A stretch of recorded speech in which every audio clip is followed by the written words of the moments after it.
Thanks for checking out the Brad and John Show podcast. This segment of the show is brought to you by John Combest's book, Stalking, Harassment, Internet Trolling, A Guide to Recovering and Rebuilding After Online Attacks. It's a great reference if you've ever been the unfortunate target of a social media attack.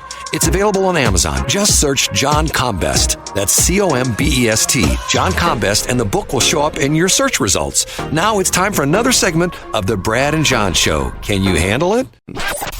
It's me, Egbert, once again. I'm the new owner of this station. I went out and hired the best talk radio consultant, Jeff Allen from News Talk STL, and told him to hire the worst talent he could find. Jeff did exactly as I told him. Ladies and gentlemen, here are Brad and John. John, last week I got in trouble because I don't know, would you consider I was bad-mouthing some not-for-profits? No, I would say that you were pointing out the futility of raising a whole bunch of administrative money for dead zombie diseases. I was talking about specifically March of Dimes and Easter seals. Easter seals. Especially March of Dimes, which is disease, which is no longer, and they've morphed into doing all, and Easter and March of Dimes is like, what is it? Is it saving babies? I'm going, okay, whatever. Okay, I think so. And you and I hatched the plan to start a nonprofit about smallpox, where we would deliver blankets to people. We would manufacture a resurgence of the disease, and then we would come in and fix it, right? Or were we not supposed to talk about that? Well, we were also going to start a not-for-profit for Ebola, for the Ebola victims, and we were going to talk about how you should prepare yourself for Ebola. Okay, not that I go there often, but I found an interesting article. It was published Friday on stlpr.org. This is St. Louis Public Radio.org, and the headline is Kansas City Chiefs shooting survivors wait for promised donations as bills mount. It's a fascinating article that talks about all this money that was raised for the Kansas City shooting victims. This is the Super Bowl victory parade. All these different victims and all these different organizations came forward and raised money. There were all these GoFundMe type things and stuff like that. And most of the survivors who have been shot, guess what they've gotten? Zilch. Zero. Nada. Yes, and the crazy part of it is you read this article and it goes in, it says, and like talks about Abigail Arenello keeps her son Samuel's medical bills in a blue folder in a cabinet above the microwave. Even now, 4 months after the 11-year-old was shot at the Kansas City Chiefs Super Bowl parade, the bills keep coming. There's one for $1,040 for the ambulance ride to the hospital, another for $2,841 for the emergency visit, blah, blah, blah, blah, blah. They are uninsured and counting on assistance from the fund that raised nearly $2 million in the aftermath of the shooting that left one dead and at least 24 other people with bullet wounds. She keeps that application in blue folder as well. The medical costs incurred by the survivors of the shootings are hitting hard, and they won't end soon. The average medical spending for someone who is shot increases by nearly $30,000 in the first year, according to Harvard Medical School. Another study found the number goes up to $35,000. They show all these people. And once again, they're all average people that were down for the big celebration for the Super Bowl win. Chiefs. They had the hashtag KC Strong and the whole bit. And one of the organizations is, guess who? The Easter Seals. United Fund, okay, or United Way, whatever they call themselves. And they talk about that they've got all this money and they're not giving any of it out. I mean, and it's to the point where it's like. And here we go. Here's one person. Family initially received a lot of support. Friends and relatives made sure they had food to eat. The founder of an online group of Kansas City Chiefs fans sent $1,000 in gifts to the family. Good for that person. A GoFundMe page raised $95 to $100, and their tax refund helped.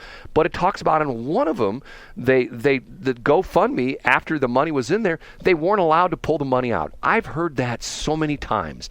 Really? And why aren't they allowed to pull it out? Well, part of it has to do with the fact that it depends upon the individual circumstances, but sometimes the people who raise the money are not necessarily connected directly to the people who are, they're benefiting from.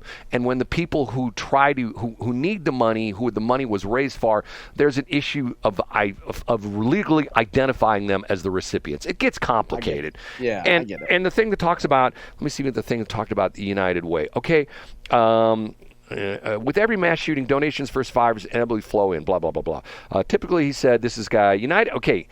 here we go. There's the United Way. The United Way hung banners in the Chiefs' colors of Kansas City's Union Station with this KC Strong campaign within days of the shooting. Driven by large donations from the team, the NFL, quarterback Patrick Mahomes, other individuals, and local companies, it ultimately raised $1.8 million. And it says, the promise of a large payout has kept the injured hopeful, even as many felt confused by the process. Some people interviewed for the story did not wish to say anything negative, fearing it would hurt their allocation. United Way officials announced in April that donations would be closed at the end of that month. On May 1st, the organization posted a notice saying it would issue claimant forms and that the Jackson County Prosecutor's Office was helping verify shooting victims. United Way Affiliates Board of Trustees plans to meet June 26th, which is Wednesday, to determine allocations with payments arriving as early as June 27th. When was this shooting? Back in February? Yeah, maybe end of January. Yeah, I guess it would have been February. It was in February. Okay, it was after the Super Bowl. The Super Bowl used to be in January. Now it's in February due to the expanded schedule. Okay, so let's say it was middle of February. Okay, we're pretty much February, March, April, May, June. What's that, 5 months ago? Yeah, And they got $1.8 million and they haven't paid out a penny? I have a real problem with that. I know. Now, hold on, Brad. And the other thing is, so let's give you credit for something that you wouldn't bring up on your own. So please allow me to bring it up, which is that when the incident happened at Hazelwood East, when Marnice DeClue slammed the head of her schoolmate Kaylee Gain into the concrete repeatedly and sent Kaylee into the hospital, Brad, you contributed to Kaylee Gain's GoFundMe. I did. And I remember talking to you about this, Brad, because anytime I see a GoFundMe, I am immediately, my knee-jerk reaction is, okay, who's policing this? Is this legitimate? And I think you and I even had a conversation either on text or something else where I was like, okay, is this actually legitimate or not? Because I wasn't able to verify whether it was or not. And it turns out it's absolutely, I guess there are two. Kaylee Gain and her family have two GoFundMes. But Brad, you contributed to that and you made sure. And I remember you told me, you're like, no, it's legitimate. I checked it out. So first of all, Brad, you deserve credit for that. Second of all, you do, which is what I do, which is if you see a GoFundMe, you're not going to be like, oh, okay, well, let me give them my debit card information, because I just assume that everything is fake when I see it. Well, there were two Kaylee accounts, one of, I think, by her cousin and one of directly by her parents. And I did my sleuthing, and both of them were legit, and I donated to both of them. And you did, yep. I'm not trying to get any credit for this. I mean, not big donations, but you know what? There's a difference between people that say they're going to do stuff and the people that actually do things. And once again, I'm not a rich guy. I own radio stations, so that puts me like in the same class as Odyssey and Cumulus and iHeart, who have all gone bankrupt, and maybe I'm not that far from it. But see, what bothers me is when you get United Way involved and they get a $1.8 million, and 5 months later they're going to verify the victims. Okay. It's pretty damned easy to verify who the victims were, because you would think, Brad, you would think so. Now, unless there's some piece of legal circumstance there that you and I, with our small brains, can't fathom, it can't be that hard to say, no, this is legitimately the person. Here are the outstanding bills. And if the United Way has a problem with it, why can't the United Way pay the bills directly? Well, you get what I'm saying? Why don't you, if you're worried about the middleman, then cut out the middleman and pay the bills directly. John, here's a perfect example. You do your johncombest.com thing, right? Yep, I do. You follow news organizations all over the state of Missouri. You know Pete Mundo, who's KCMO, correct? And who's your Tony dude? What's Tony's name? Oh, Tony Botello over in Kansas City. Okay. Do you mean to tell me, and you've talked to these people, you have a communications channel where you can... a relationship with them, sure. Right, where you can call them, text them, or something like that, right? Okay. Yep. I bet you any money, if you called up Pete Mundo, did I get his name right? Mundo? Yeah, you got it, yep. And our Tony... from, what is it, Tony Knows Kansas City? Tony's Kansas City. Tony's Kansas City. And you said, hey, Brad and I were talking about this air this morning. Could you give me a list of the victims in Kansas City? They would be able to send you within minutes a name of all the people who got shot. Am I kidding? Yep, absolutely, 100%. Right. And so why do you have to get the what was it, the county prosecuting attorney involved? Once again, there needs to be, somebody who walks up to a door, knocks on the door and says, I know you were shot. Here's $10,000. More to come. See you, bye. Get what I'm saying? Yep. I get exactly what you're saying. But, I mean, there's no way if you're the United Way. And maybe I'm guessing, the other thing is maybe the United Way is waiting for a way to maximize them getting credit for it. So maybe they're trying to put together an event where they can be the hero, they can get the credit, they could have a public event, they could work with the mayor's office. I don't know. Maybe I'm just making excuses for the United Way, Brad. Are we in segment 3? I've lost track of where we're at. Okay. So it's C block, Brad. Okay, according to my friend Brad Hildebrand. C block. We are now using the nomenclature C block. Okay. See, this kind of stuff drives me nuts. And once again, it's to the point where I say this loud and proud. The more a not-for-profit, the bigger organization gets, the more money they waste. I'm just going to say it right up front. And I had this battle not with one but two listeners last week. That one listener, I read the thing that there's a gazillion different non-for-profits in the St. Louis area, blah, blah, blah, blah, blah, blah, blah. See, the thing that always bothers me is that, you pay taxes, I pay taxes. I pay real estate taxes with the transmitter sites and stuff like that. I pay a lot of real estate taxes, okay? Those real estate taxes go to fire, ambulance, education, stuff like that. The not-for-profits, you know what they pay for real estate tax? They pay 0. 0.0. Right, 0. What's the thing? And see, once again, I say, and people go, well, it's and how many times do we have people call us here at the radio station? Hey, we'd like you to run our ad. Or sometimes we'd have people tell us to run their ads. Well, it's not for profit. I go, okay, not for profit, so I'm going to charge you twice. Why would you do that? Because you got the money. You don't have to pay taxes and stuff like that. That's true, Brad. I love getting you hot about nonprofits. See, the interesting thing about this is, I've done research on this, and people talk about, and this is an interesting thing. Do you know why in our Constitution and our form of government, why churches are considered to be tax exempt? Do you know why that is? Why is that? Because most of our founding fathers came from England. And what was the religion of England? The Church of England, which was essentially part of the government of England. The church and the government of England back in the day were intertwined. And the idea being is that the churches didn't pay any taxes or anything like that because it was part of the government. And once again, the founding fathers essentially took that same stance that the churches would be separate from the government. They separated the churches from the government, but they still retained the idea that the churches did not have to pay any taxes.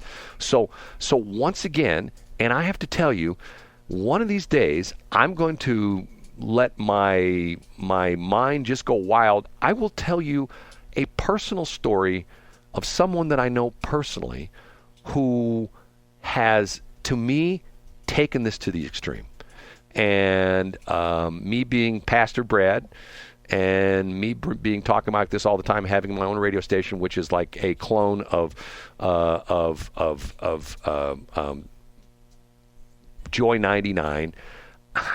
The only people in the radio business right now making money, the only people are the churches, are the not-for-profits, are the religious broadcasters, and they make a ton of money. The big company that runs these, once again, it's a charity, but the big company that runs these religious stations all over the country called, there's two different formats. They do K-Love and they do Air One. If you look at their balance sheet, right now they are about $20 million short of having $1 billion with a B, $1 billion in assets. Now, what do? They play contemporary Christian gospel music on the radio. That's what they do. They don't cure any diseases. They don't go out and help the homeless. They just play music on the radio. And they're buying radio stations left and right because the commercial broadcasters are all going broke, and they got tons of money from everybody donating money. It drives me nuts because of the fact that, God, one of these days, I'm just going to pull back the curtain and tell some of my personal stories about, especially one that happened to me last week that just opened my eyes. I went like, holy crap. It was one of those come to Jesus kind of moments where I thought to myself, you know what? This story needs to be told. But I don't say things because of the fact that I can get myself in trouble with certain people, and I don't have that many friends to begin with, so I don't want to lose all my friends. You know what I'm saying? Well, I find it hard to believe because you do have many friends, Brad. But yeah, maybe you say that story for a different day. I will. Okay. Can I tell you something interesting?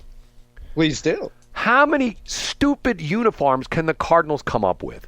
Oh, don't get me started. Oh my God! Do not get me started on this, Brad. How many goofy? Last week was when they played the game with the Giants in the whole field, black thing, right? And they got a different uniform. Now they've got the Lou. Then they've got the STL. Okay, I watched this TV show, which is pretty interesting. This was a show about Jackie Robinson's uniform, and this was a show. This is one of these reality shows. This company. It's called the Golden Company or something like that, and they're very, very renowned for doing all these high-profile auctions of celebrity stuff and stuff like that. One of the interesting things that came out of it was they had one of two Jackie Robinson uniforms that he wore, I believe, like in 1952 or 53. In the entire season, he had two uniforms.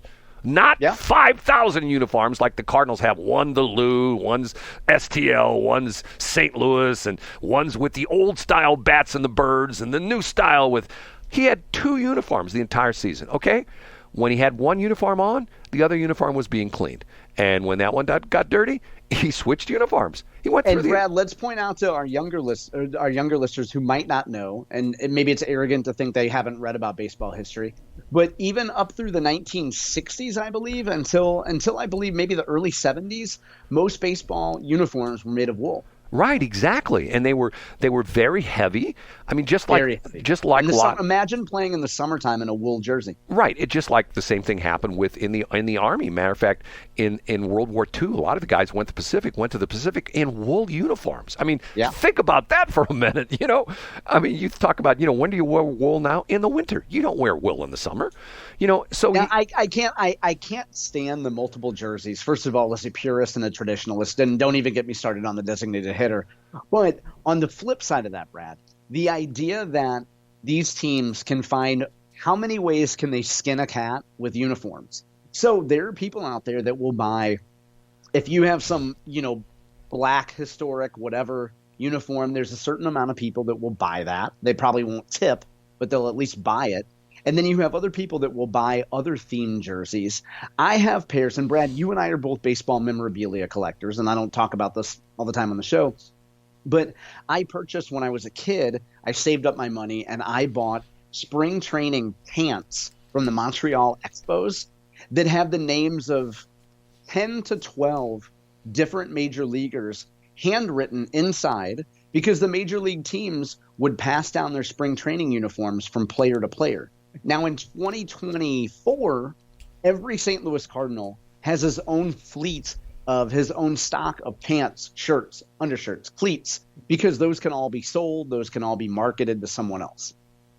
And it's a scam. And here the Cardinals are handing out their hand for $50 million for taxpayer money to fix the ballpark. I'm going, sell some more damn uniforms, and pay for the repairs yourself. You've talked to me about the fact that, and I think probably one of the worst things for me involving with the Cardinals was I was involved with the Cardinals for 5 years with our AM station when we were actually broadcasting the Cardinals. Okay, and they always kid about the fact there's two things you never want to see being made: sausage and legislation. Because once you are seen behind the scenes, you go like, I don't know if I want to eat that salami, because I know where that junk comes from. And the same thing with legislation. You see all the backslapping and the ass kissing and the money exchanging hands, which doesn't exchange hands, but it does. You know what I'm talking about, John. And I know exactly what you're talking about. And it makes you go like, God, this is disgusting. And the whole thing about it is just like you say, there are people out there, oh my God, the Cardinals have a new uniform. It says the Lou on it. I got to have that one. Okay. Can I tell you what my collection is? I have one of them right here on the floor. Okay. Matter of fact, it fell off it's laying on the floor. Okay. I have here, hold on a minute. I'm going to go get it. I'm going to go pick it off the floor. Okay. And this is one that I bought, and this is kind of thing. I do not own any St. Louis Cardinal stuff. This is, and who's the name on the back? This is Machado. Remember him? Manny Machado. Manny Machado. This is an orange Miami Marlins jersey. No, hold it. This is a Baltimore Orioles jersey, and it's a special. This is a game-worn Baltimore Orioles jersey that I bought online. It's the official back in the when it was who is it? Majestic made the used farms, and that's what I collect. I collect non-Cardinal stuff. And I collect all the crazy uniforms.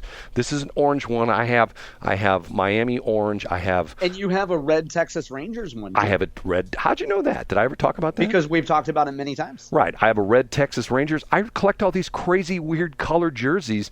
But now, 5 or 10 years ago, those were unusual. Now everybody's got crazy, weird jersey colors and stuff like that. I guess Brad's not going to Camo X Day, Jersey Day at the ballpark. That's good to know. I haven't been to Cardinal game in years, and quite honestly... 436-7900, 1-800-347-1120. Ron Jacober here. Go ahead, Brad. You're on Sports Open Line. We have a 7-second delay, so don't get lippy, Brad. Don't talk to me about Ron Jacober. One of the most disappointing things in my life was I met him and he was a jerk to me. Never meet your heroes. Because I always thought he was a nice guy. And I met him. I met you and you turned out to be great.